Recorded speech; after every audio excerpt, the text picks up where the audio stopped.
Well, Chris, en route to the overtime win, you also continue to make a pretty incredible ascension on the all-time assist list as you move past, of course, one of your all-time favorites in Magic Johnson. You get 13 assists tonight, number 5 all-time. I know you can't reflect completely on the career yet, but just what does it mean to be amongst the company that you are? You know what? It's a blessing, man. I don't take this stuff for granted. I give a huge shout out to my team.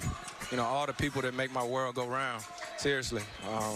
16 years, a lot of people don't get a chance to say that. Magic Johnson is the GOAT, you know, when you talk about playing the point guard position. So I'm honored and privileged, but shit, I ain't done yet. we like the sound of that, my man, and more importantly, we like the look of wearing Suns purple and orange. So congratulations, hard-fought win. Enjoy that trip to Philly, and we'll see you Wednesday. Man, I appreciate y'all. Thank you. All right, CP3.